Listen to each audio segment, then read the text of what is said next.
Shalom jemaat yang dikasihi Tuhan Yesus Kristus.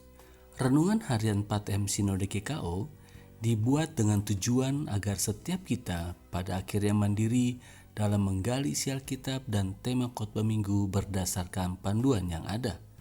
Hal ini pun sangat baik bila direnungkan bersama keluarga dan sahabat, sehingga terciptalah suatu gaya hidup merenungkan firman Tuhan dalam keluarga dan gereja.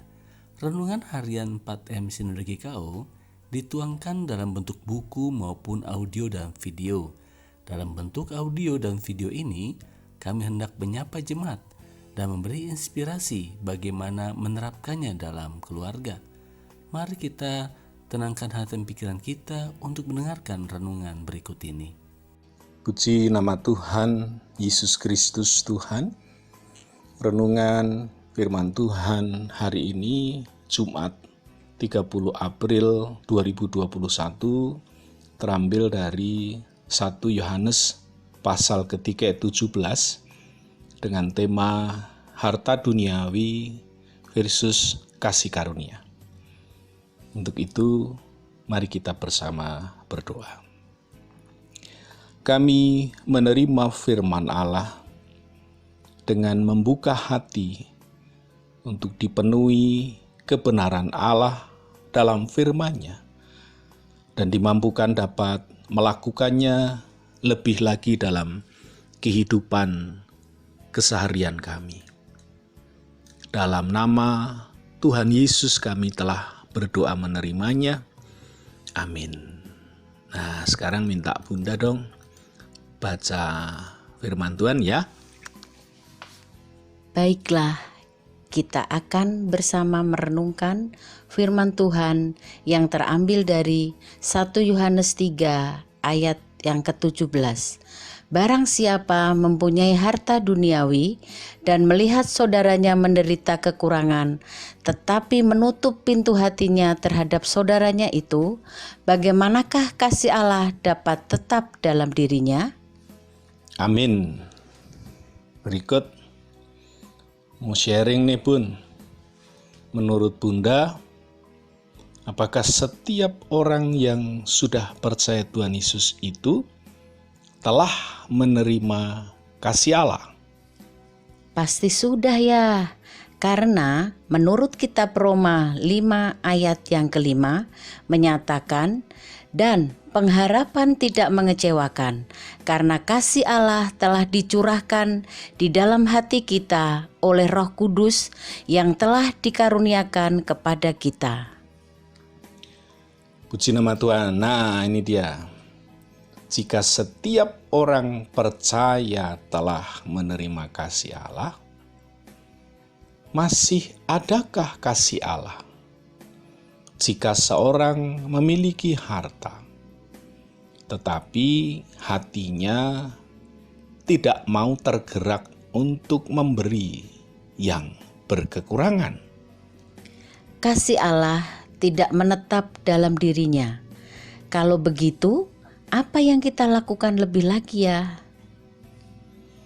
ya jika menurut firman Tuhan, rupanya kita tidak cukup tergerak hati kita oleh firman Tuhan.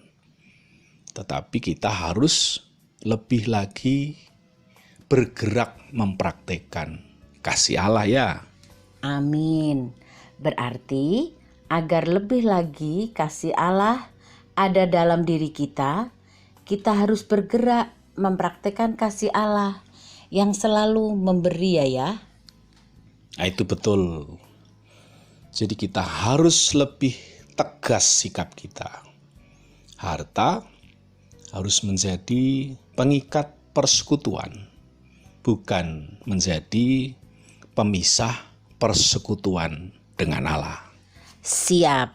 Jadi kita harus lebih membuktikan kasih kepada sesama, bukan hanya cukup memiliki kasih ya. Itu sudah. Nah, sekarang Ayah akan bacakan renungan kita hari ini. Demikian. Kasih Allah yang dianugerahkan kepada kita membuat kita bisa membagikan kasih Allah itu kepada sesama. Tetapi apalah artinya memiliki kasih Allah, lalu tidak berbuat kasih kepada sesama ya? Untuk itu, mari kita semakin menunjukkan kasih Allah dalam diri kita dengan perbuatan kasih. Pertanyaannya, Bun, lalu apa yang menjadi komitmen kita? Komitmen kita harus yakin bahwa Allah telah memberikan kasih-Nya yang sempurna dalam diri kita. Kita harus lebih banyak mempraktikkan kasih kepada sesama yang membutuhkan. Kita bagikan semua kasih Allah dalam keluarga, pelayanan, dan sesama lebih lagi. Puji nama Tuhan, kita harus saling mendoakan. Kita harus saling mengingatkan ya Bun. Kiranya Roh Kudus memampukan kita melakukan kasih Allah lebih lagi dalam kehidupan keluarga, pelayanan, dan sesama. Untuk itu, mari kita berdoa. Ya Allah, kiranya Roh Kudus memampukan kami mempraktekannya lebih lagi. Dan Tuhan, kami menerima kasih-Mu yang sempurna dalam kehidupan kami oleh Roh Kudus yang menetap dalam diri kami.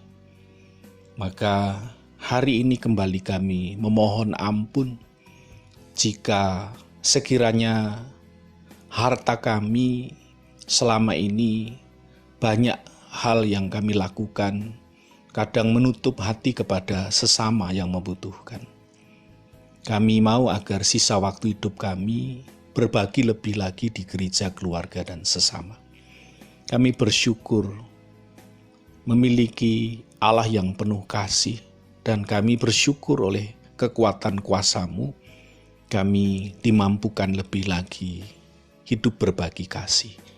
Dalam Kristus Yesus Tuhan, kami berdoa dan menerimanya. Amin.